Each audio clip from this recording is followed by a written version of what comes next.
All right, guys, there's a lot going on in Tesla land right now. We have deliveries just announced. We got the robo-taxi coming up real soon. Of course, that means earnings is on deck. There's a lot going on with Tesla.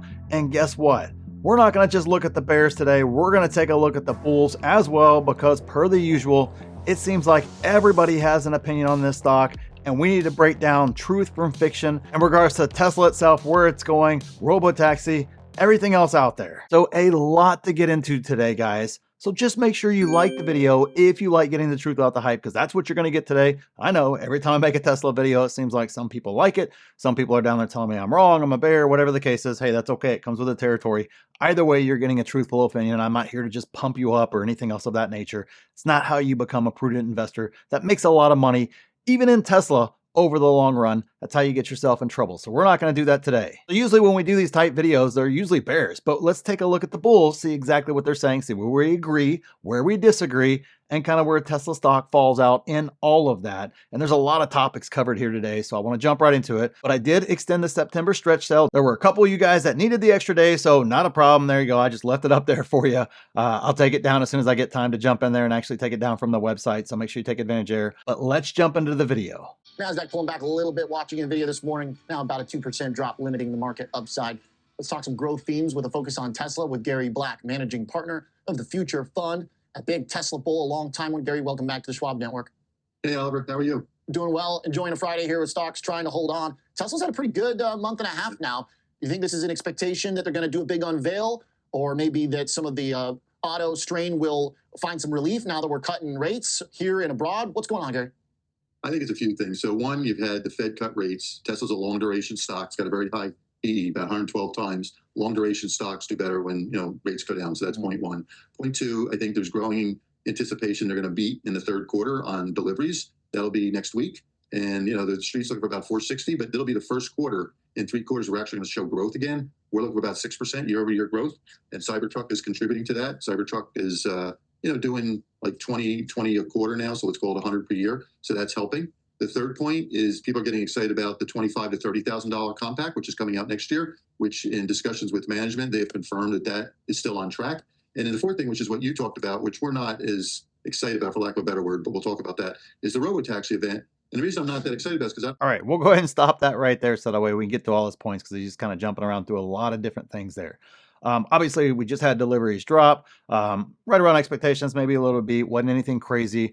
I'm sure there'll be somebody out there telling you about how this is the greatest delivery, most incredible feat ever, whatever the case is. Okay, they're still not doing all that well. It's more basically stagnant, but we knew that. We knew that coming in, so I'm not concerned with it. It's not like I had this crazy expectation that we were going to set a record for deliveries once again or anything else like that. They did good to meet expectations, beat it by a little bit, and that's okay. That's nothing wrong with that. Obviously, early on here, we'll see where the stock actually ends up, but early on here, based upon the announcement, the stock's beaten down, and that's because he gave you the answer to the question of why it got beat down afterwards right off the start. It's already trading at 112 PE. It's already significantly overvalued. Anything other than a blowout surprise delivery number was going to be not necessarily viewed as negative, but nobody's going to be willing to pay that premium anymore for Tesla.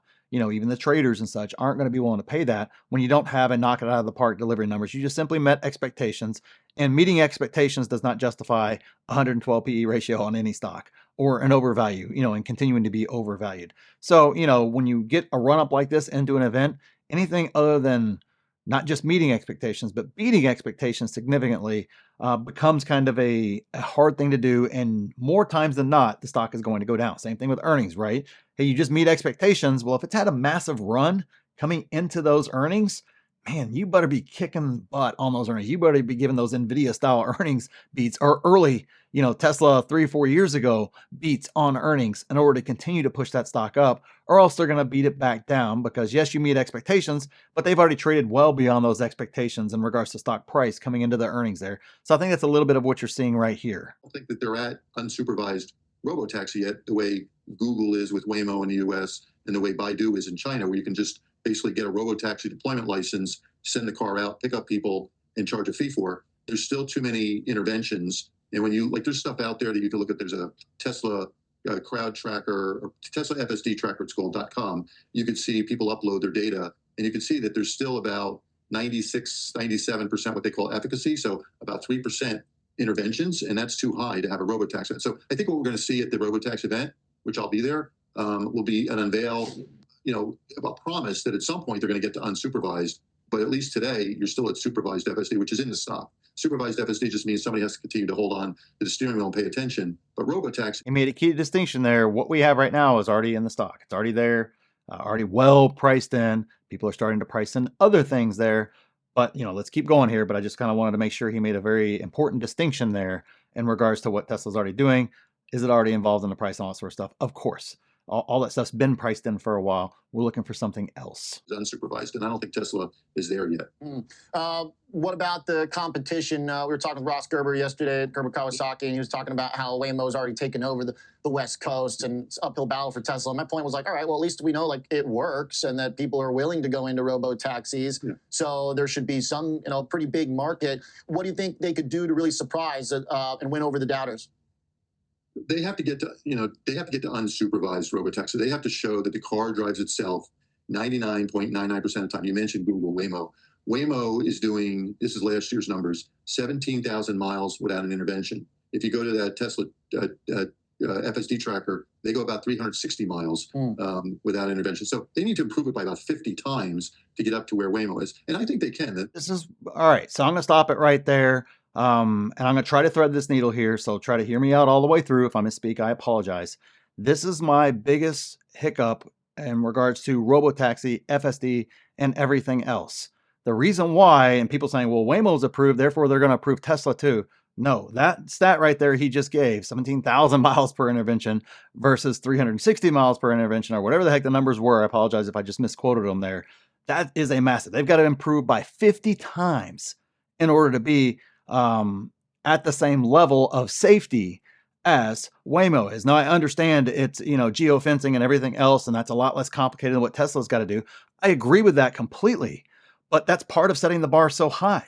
When you set it so high, you can't compare something that's clearly, whether we want to call it inferior or not, in terms of safety right now, clearly is far safer, and say, well, as long as Tesla gets close, then they're going to get approved too. It's like, that's not how it works. You've got to be able to prove these things to such a large degree that although Tesla's making great strides, they are still, and in this case, 50 times away from where the competition is. Now, I agree Tesla will be able to do far more than what the competition can do. And I agree what they're trying to do is far more complicated than everything else. However, that also means it's a lot further away. There's a reason why Waymo is getting approved, why they're expanding. Although I would venture to say that the TAM that Wamu's seeing, man, if we really want to start extrapolating Tesla numbers, look at that. It's not nearly as grand as all the folks out there making projections on what, FSD take rate's going to be and how much money is going to be in robo-taxi and a lot of other things like that. You're just not really seeing the numbers pan out as well as we thought that they were. Now, again, that's not me dogging FSD or anything else of that nature, or the idea of robotaxi or anything else. But when you're trying to do something that is infinitely harder than what's already there and working, it means it's going to take more time. It means more regulatory hoops. It means more time proving out the concept. It means a lot of things that, for me, make robotaxi years into the future before we ever see anything at scale. One, we got to get FSD approved across the board, and then seeing something at scale where it actually impacts that bottom line, that is years upon years away. 5 years would not surprise me. 8 years would not surprise me either, because it's hard. What they're trying to do is hard, and they're not nearly as close as other things that are approved. So whenever they say, hey, they approve Waymo, they've got to approve this too. Yeah, they will, but Tesla's 50 times, they got 50 times more to go before they get themselves there. Now, of course, everything's accelerating faster. I understand all those sorts of things, but there's a lot to work through in regards to that. And that's why, for me, the robotaxi event, the exciting part is if that's going to also be the reveal for the Model 2 or whatever the case is, that for me will be something that's exciting. The robotaxi piece of it, I still think is years away. And if that's truly the case, and that's kind of what we get is that style event, we're going to be waiting on that revenue for a long time, and it's going to be another Tesla event that comes and goes, and there's nothing tangible there that anybody is going to be willing to pay for in the future, and it just turns into another one of those Elon projects that's going to take longer than he says, and unfortunately, that's been the case so far with every single one of these large-scale projects. Not saying he won't get there or anything else like that. It's just going to take longer, so you can't start pricing it into the stock today.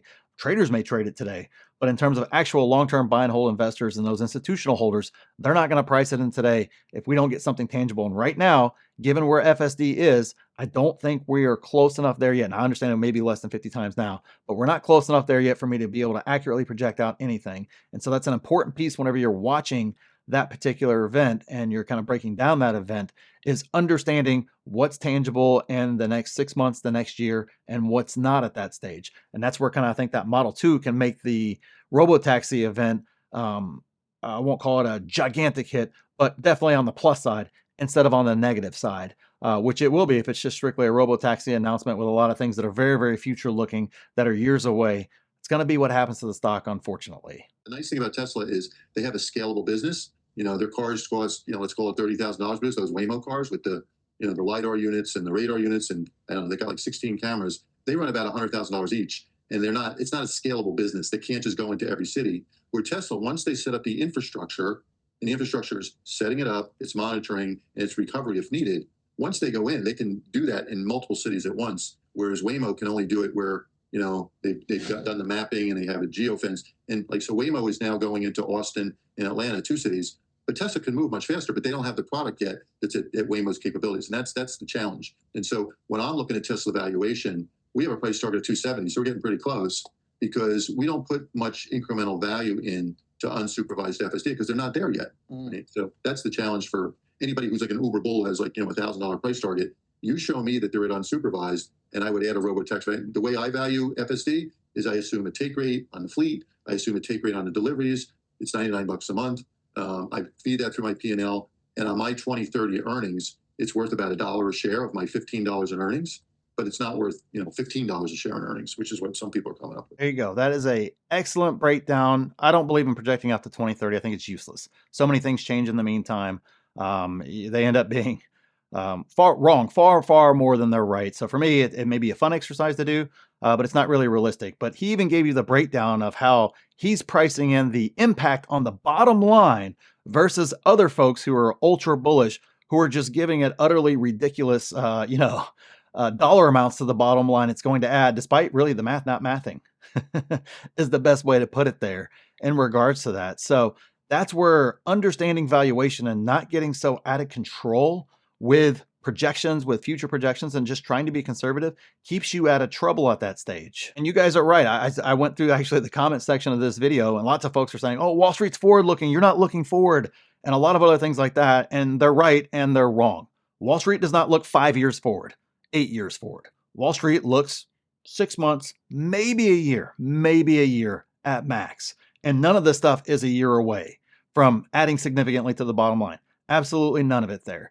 So those type arguments are not correct because Wall Street's not looking out 5 years. Wall Street is not looking at that. Sure, somebody may go on CNBC and talk about it, but they talk about all kinds of things on CNBC. And unfortunately, if that's where you're getting your information from, and you think that's actually what large institutional investors and traders and the rest of Wall Street is thinking, unfortunately, you're setting yourself up for a lot of failure in the future. There's a reason why the inverse Kramer works because it's just utterly ridiculous at this stage. They're just putting out narratives to create clicks, likes, and all that sort of stuff. It's a whole media-driven piece by itself that has nothing to do with actual valuation or actual investing in regards to the stock. So he makes an excellent point there that even if you're going, one, he doesn't project it, but even if he's going to just for fun, essentially just to kind of see where we get in 2030, he still has it significantly lower than what a lot of the ultra bulls have out there in regards to price targets and such. And that's the prudent way to do it, especially at $100 per month take rate there. You can do the math on that pretty quick and figure out where it is. Everybody else getting these crazy projections,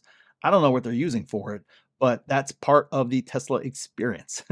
We have experienced it. Here's a group on this channel for a long time here. It gets wild. The bulls are so, you either got the Gordon Johnson on one side or the ultra bulls on the other side, and neither one of them are even remotely in the ballpark in terms of what's possible and what's going to happen. So you got to kind of keep those things in mind when you start projecting out numbers like that. One, I don't like to do it. And that's the reason why, is because it's almost impossible and it's useless. But two, man, the people that are going to project out like that get ridiculous really, really fast instead of being much more conservative, because guess what? That grows an audience, that gets clicks, that gets likes, that gets people emotional up or down, depending upon where you stand with the stock there. And so it creates what you want when you're trying to grow your brand, grow your influence, point people to your products, all kinds of other stuff like that. That's the way you do it. So that's why that stuff exists. Yeah, I love that math. Very helpful.